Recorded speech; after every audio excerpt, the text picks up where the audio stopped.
நீங்கள் இத்தனை மாதம் படித்த எல்லா விஷயத்தையும் எக்ஸிக்யூட் பண்ண போகிற அந்த நாள் செப்டம்பர் 13th த பிக் டே. இந்த நாளில் உங்கள் லைஃபே டிசைட் பண்ண போகிற இந்த நாளில் உங்கள் மேக்ஸிமம் ஆக்டிவிட்டியோட இருக்கணும், நல்ல ரெஃப்ரெஷ்மெண்ட்டோட, செம்ம எனர்ஜெட்டிக்காக இருக்கணும். So that we can efficiently solve the MCQs. கரெக்டாக? எஸ். அந்த நாளில் நம்ம எனர்ஜெட்டிக்காக இருக்கணும்னா நம்ம பர்டிகுலராக நல்ல ஃபுட் எடுத்துருக்கணும், ஃபுல் எனர்ஜெட்டிக்காக இருக்கணும். பர்ஃபெக்ட். ஓகே, நம்ம எல்லாருக்குமே தெரியும் நீட் எக்ஸாம் ஆஃப்டர்நூன் 2 o'clockலேருந்து 5 o'clock நடக்குது. ஓகே, இதுக்கு எக்ஸாம் டைமிங் வந்து ரிப்போர்ட்டிங் டைம் நிறைய பேர் கொடுத்துருக்கிறது என்னன்னா 11 o'clock 12 o'clock அந்த ரேஞ்ச் நமக்கு கொடுத்துருக்காங்க. ஸோ அட் அன் ஆவரேஜாக நம்ம பார்த்தோம்னா 11 o'clock 12 o'clock ரிப்போர்ட் பண்ணோம்னா நம்ம வீட்டிலேருந்து ஒரு 10:30 கிளம்பலாமா? ஃபைன். 10:30 நம்ம கிளம்பணும்னா வீட்டிலேருந்து நம்ம சாப்பிட்டு முடிக்கிறது ஒரு மார்னிங் பிரேக்ஃபாஸ்ட் நம்ம சாப்பிடுவோம்ல, மார்னிங் பிரேக்ஃபாஸ்ட் ஒரு 10:30 நம்ம கிளம்ப போகிறோம்னா ஒரு 10:15 நம்ம சாப்பிட்டு முடிச்சிருப்போம். Okay, correct. இந்த கான்செப்ட்லாம் ஓகே. நீங்களே யோசிச்சு பாருங்கள், 10:15 நீங்கள் சாப்பிட்ற அந்த ஃபுட் நீங்கள் 5 o'clock எக்ஸாம் எழுதி முடிக்க போகிறீங்க. அவ்வளோ நேரத்துக்கு உங்களை ஆக்டிவாக எனர்ஜெட்டிக்காக வச்சுக்கணும் டு சால்வ் த MCQs. கரெக்டாக? அப்போ நீங்களே டிசைட் பண்ணுங்கள் எந்த அளவுக்கு அதை எஃபிஷியண்ட்டாக அவ்வளோ இம்பார்ட்டண்ட்டாக நம்ம அந்த ஃபுட் சாப்பிடணுங்கிறது. கரெக்ட். இந்த விஷயத்தில் உங்களுக்கு நான் ஹெல்ப் பண்ணுறதுக்கு தான் நான் இந்த வீடியோ மேக் பண்ணியிருக்கேன். I am Sudarshan from NEET strategies in Tamil. Let's start. நம்ம எடுத்துக்கிற ஃபுட்டுக்கு 3 க்ரைட்டீரியா. நம்ம வந்து நான் சிம்பிளாக எக்ஸ்பிளைன் பண்ணுறேன், ஜஸ்ட் கேட்டுக்கோங்க. It's a relaxing video with some motivation. Fine. நம்ம சாப்பிட போகிற ஃபுட் வந்து 3 முக்கியமான விஷயம் நம்ம பார்க்கணும். ஃபர்ஸ்ட் வந்து எப்போ சாப்பிட்றோம், அது ரொம்ப முக்கியம். செகண்ட் வந்து என்னென்ன விஷயம் நம்ம சாப்பிட்றோம், எந்த டைப் ஆஃப் ஃபுட் நம்ம சாப்பிட போகிறோம்.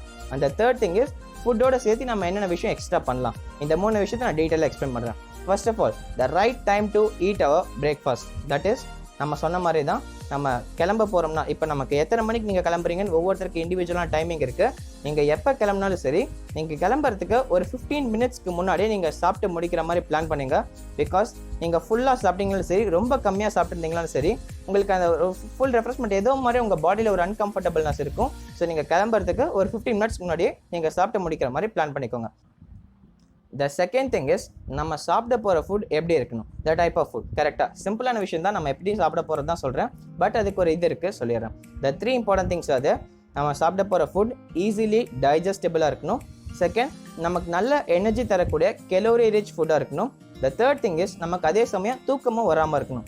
இந்த 3 ஃபுட்டையும் நம்ம ப்ராப்பராக நம்ம கரெக்டாக 3 க்ரைட்டீரியாவும் இதாகிற மாதிரி நம்ம ஃபுட் சாப்பிடணும். அது என்னன்னு கேட்டிங்கன்னா சிம்பிளான ஃபுட் எடுத்துக்கலாம். எக்ஸாம்பிள், நம்ம எல்லாரும் யூஸ்வலாக மார்னிங் சாப்பிட்றது இட்லி தோசை சாப்பிடுவோமா? இந்த தடவை ரொம்ப முக்கியமாக நம்ம தண்ணி அதிகமாக குடிக்க மாட்டோம் இந்த டைம் பீரியடில். ஸோ நமக்கு வந்து தண்ணி தாகம் எடுக்காமல் இருக்கணும். தோசை சாப்பிட்டோம்னா நமக்கு தண்ணி தாகம் திரும்ப எடுத்துக்கிட்டே இருக்கும். So instead of eating dosa நமக்கு வந்து இட்லி எடுத்துக்க ட்ரை பண்ணுங்கள். இட்லியோட சேர்த்து நம்ம என்ன சாப்பிடுங்கிறது தான் ரொம்ப important. Protein rich foods are the key. நமக்கு வந்து தூக்கம் வராமல் இருக்கிறதுக்கு சரி, ஈஸிலி டைஜஸ்டபிள் சரி, நல்ல எனர்ஜெட்டிக்காக இருக்கணும்னா ப்ரோட்டீன் ரிச் ஃபுட் நம்ம சேர்த்திக்கணும் மார்னிங் டைமில். ஏன் நம்ம ப்ரோட்டீன் ரிச் ஃபுட் சாப்பிடணும் அப்படின்னு சொல்லிட்டு ஒரு சின்ன தியரி இருக்குது. ஜஸ்ட் நான் மேலே எக்ஸ்பிளைன் பண்ணுறேன், ஒரு இன்ட்ரெஸ்டிங் பார்ட்காக தான். நம்ம முடிச்சுட்டு சிம்பிளாக நம்ம அடுத்த கான்செப்ட்ஸ் போய்க்கலாம். ஓகே, சிம்பிளாக நான் முடிச்சிடறேன். ப்ரோட்டீன் ரிச் ஃபுட் சாப்பிட்றதுக்கான முக்கியமான காரணம் என்னென்னா செரோட்டோனின். இந்த விஷயம் தான். Okay, simple. செரோட்டோனின்ங்கிறது ஒரு amino acid derivative. Tryptophan amino ஆசிட்லேருந்து நம்ம பாடியில் சிந்தசைஸ் ஆகும். Okay, clear.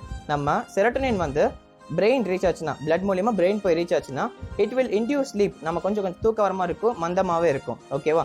Protein rich food சாப்பிட்றப்ப இந்த செரோட்டோனினுக்கு நிறைய காம்படிஷன் இருக்கும் பிளட்டில். இங்கேருந்து நமக்கு டிரான்ஸ்போர்ட்டர்ஸ் வந்து எடுத்துகிட்டு போகிறதுக்கு கொஞ்சம் கம்பீட் பண்ணும். ஸோ தட் நமக்கு எனஃப் செரோட்டோனின் வந்து பிரெயின் ரீச் ஆகாது நமக்கு, ஸோ தட் தூக்கம் வராது. இதுவே நம்ம கார்போஹைட்ரேட் ஃபுட் எடுத்துக்கிட்டோம்னா அதுக்கு காம்படிஷனே கிடையாது. ஈஸியாக பிளட்டில் டிரான்ஸ்போர்ட் ஆகி பிரெயின் போய் ரீச் ஆகிடும், நல்லா தூக்கம் வரும். So we will try our best to eat protein rich food on the exam day. அதுவும் என்னென்ன ப்ரோட்டீன் ரிச் ஃபுட் சாப்பிட்லாம்னா, நீங்கள் முட்டை சாப்பிட்றவங்களா இருந்தீங்கன்னா கண்டிப்பாக மார்னிங் ஒரு முட்டை வேக வச்சு சாப்பிடுங்க. ஆம்லேட் போட்டு சாப்பிடுங்க, வேக வச்சு சாப்பிடுங்க. செகண்ட் திங் இஸ் பால் முடிஞ்சால் குடிங்க. பாலோட சேர்த்து நீங்கள் எனர்ஜி ட்ரிங்க் சாப்பிட்டாலும் சரி, பால், டீ இல்லை காஃபி, இது 3ல் கண்டிப்பாக நீங்கள் ஏதோ ஒன்று வச்சுக்கோங்க. முடிஞ்சால் நீங்கள் ஃப்ளாஸ்க் எடுத்துகிட்டு போகிறது கொஞ்சம் இதாக இருக்கும். முடிஞ்சால் ஃப்ளாஸ்க் எடுத்து போகிறவங்க, முடிகிறவங்க ஃப்ளாஸ்க் எடுத்துகிட்டு போயிட்டு அங்கே கொஞ்சம் டீ குடிச்சிட்டு நீங்கள் உள்ளே போகிற மாதிரி பார்த்துக்கோங்க. அப்படி இல்லைனாலும் பரவாயில்ல, வீட்டில் நீங்கள் ஜஸ்ட் குடிச்சிட்டிங்கன்னா போதும். The third important thing is நீங்கள் வந்து சுண்டல், ஏதாவது கொண்டைக்கடலை, அந்த மாதிரி ஏதாவது பச்சை பயிர், அந்த மாதிரி ஏதாவது சுண்டல் இருக்குன்னா ஜஸ்ட் அதை வேக வச்சு உப்பு போட்டோ இல்லை சுண்டல் செய்ய முடிஞ்சாங்கன்னா சுண்டல் செஞ்சு ஒரு டிஃபன் பாக்ஸ், ஒரு சின்ன பாக்ஸில் நீங்கள் போட்டு ஸ்நாக்ஸ் பாக்ஸில் எடுத்துகிட்டு போங்க. அதை எப்போ சாப்பிடணும் அடுத்து சொல்கிறேன். ஓகே, ஸோ இந்த 3 விஷயம் ப்ரோட்டீனுக்கு நம்ம ஜஸ்ட் எடுத்துக்கோங்க. மார்னிங் நீங்கள் இட்லியோட ஏதோ ஒன்று சாப்பிட்டுட்டு நீங்கள் கொஞ்சம் பால் குடிச்சிட்டு, அதே சமயம் கொஞ்சம் முட்டை, வேக வச்ச முட்டை சாப்பிட்டுட்டு நீங்கள் கிளம்புங்க. ஒரு சிம்பிளாக, ரொம்ப ஃபுல்லாக வயிறு ஃபுல்லாக சாப்பிடக்கூடாது, ரொம்ப கம்மியாக சாப்பிடக்கூடாது. ஓகே, எனஃப் அப்படிங்கிற அளவுக்கு நீங்கள் இருந்தால் போதும். இதை சாப்பிட்டுட்டு நீங்கள் கிளம்புங்க. போயிட்டு எப்படி இருந்தாலும் நீங்கள் போய் ரீச் ஆகிறதுக்கு ஒரு கேட் க்ளோசிங் டைம் வந்து ஒரு 1 o'clockனு வச்சுக்கோங்களேன். ஸோ ஒரு 12:30க்குள்ளே நீங்கள் அங்கே போய் ரீச் ஆயிடுறீங்க, போய் எல்லாமே வேலை செய்ய ஆரம்பிக்கிறீங்கன்னா நீங்கள் பேக்கெல்லாம் கொடுத்துட்டு நீங்கள் லைனில் நிற்பீங்க. அந்த நேரத்துக்கு முன்னாடி நீங்கள் போய் இறங்கினா ஒரு 10 minutes வந்து சைலண்ட்டாக கொஞ்சம் ரிலாக்ஸ் ஆகிட்டு, ரிலாக்ஸ் பண்ணதுக்கப்புறம் நீங்கள் ரூம்குள்ளே போகிறதுக்கு முன்னாடி, எக்ஸாம் சென்டருக்குள்ளே நீங்கள் போகிறதுக்கு முன்னாடி இதை ஜஸ்ட் நீங்கள் சாப்பிட்டுட்டு போங்க. இந்த சுண்டல் கொஞ்சம் சாப்பிடுங்க, நல்ல தண்ணி குடிங்க. The hydration is very very important. நம்ம மதிய நேரத்தில் எக்ஸாம் எழுத போகிறோம். Although it is a winter season, நம்ம மதிய நேரத்தில் எக்ஸாம் எழுத போகிறோங்கனால ஹைட்ரேஷன் ரொம்ப ரொம்ப முக்கியமான பார்ட் ஃபார்ம் பண்ணும். ஸோ ஹைட்ரேஷனும் என்ன நம்ம பண்ணணும்னா, தண்ணி இருக்குது, நம்ம தண்ணியில் கொஞ்சம் இஃப் பாசிபிள் கொஞ்சம் சக்கரை, குளுக்கோஸ் இருந்தால் குளுக்கோஸ் பவுடர், கொஞ்சம் உப்பு, ஒரு பிஞ்ச் ஆஃப் சால்ட் மட்டும் போட்டுட்டு கொஞ்சம் தண்ணி குடிக்கிற மாதிரி வச்சுக்கோங்க. எக்ஸாம் ஹால் போகிறதுக்கு முன்னாடி நிறைய தடவை கொஞ்சம் நிறைய தண்ணி குடிக்கிற மாதிரி மட்டும் பார்த்துக்கோங்க. ரொம்பவும் குடிக்கூடாது, ரொம்ப கம்மியாக இல்லை, கொஞ்சம் தண்ணி ஃப்ரீக்வெண்ட்டாக அப்பப்போ கொஞ்சம் கொஞ்சமாக குடிக்கிற மாதிரி வச்சுக்கோங்க. Because it will definitely hydrate you. நமக்கு வந்து உடம்பு நல்லா நமக்கு ஆக்டிவாக இருக்கும் தண்ணிக்கு நிறைய குடித்தோம்னா. Clear? So okay, water aspect முடிச்சாச்சு. அந்த சுண்டல் சாப்பிட்டு நீங்கள் வாட்டர் குடிச்சிட்டு நீங்கள் உள்ளே போகலாம். எனக்கும் புரியுது, அது ரொம்ப நம்ம டென்ஷனாக இருப்போம், பயமாக தான் இருப்போம். ஆனால் முடிஞ்ச அளவுக்கு காம் அண்ட் கம்போஸ்டாக ப்ரெசன்ஸ் ஆஃப் மைண்டோட நம்ம அன்றைக்கி நடந்துக்கணும். என்ன தான் நமக்கு பதட்டம் இருந்தாலும் முடிஞ்ச அளவுக்கு அதை ரெசிஸ்ட் பண்ணணும். அந்த 3 மணி நேரம் தான் உங்கள் லைஃப்பை டிசைட் பண்ண போகுது. ஃப்யூச்சரில் எல்லாருமே டாக்டர் கூப்பிடணுன்னா இந்த நாட்டுக்கே நீங்கள் சேவை செய்ய போகிறீங்க. Prestigious white code and stethoscope wear பண்ணிவிட்டு நீங்கள் இந்த நாட்டுக்கு சேவை செய்ய போகிறீங்க. அதை மனசில் வச்சுக்கோங்க. அந்த சந்தோஷமான மொமெண்ட்டை நீங்கள் ஞாபகம் வச்சுக்கோங்க. அதுக்கு முன்னாடி எதுவுமே நிற்காது. எந்த ஒரு பிரச்சனை இருந்தாலும் நம்மளால் மேற்கொள்ள முடியும், எந்த சுச்சுவேஷன் நம்மளால் ஃபேஸ் பண்ண முடியும். வித் திஸ் நோட் ப்ராப்பராக ரிவைஸ் பண்ணுங்கள். முடிஞ்ச அளவுக்கு செப்டம்பர் 11th அன்னைக்கு ஒரு மார்க் டெஸ்ட் எழுதுங்க. கண்டிப்பாக அது உங்களுக்கு ஒரு க்ரூஷியலான மார்க் டெஸ்ட்டாக இருக்கும். எழுதி முடிச்சுட்டு ஃபுல்லாக ரிவைஸ் பண்ண ஆரம்பிங்க. NCERT முடிஞ்சால் நீங்கள் படிங்க. எவ்வளோ முடியுமோ எல்லாமே நீங்கள் ஆல்ரெடி படித்த பிளான் பண்ண மாதிரியே ரிவைஸ் பண்ணிவிட்டு ப்ளசண்ட்டாக நீங்கள் எக்ஸாம் போய் எழுதுங்க. All the very best for your exams. All the very best for your career. Future doctors, come on, you can do it, man. So with this note, I complete my session.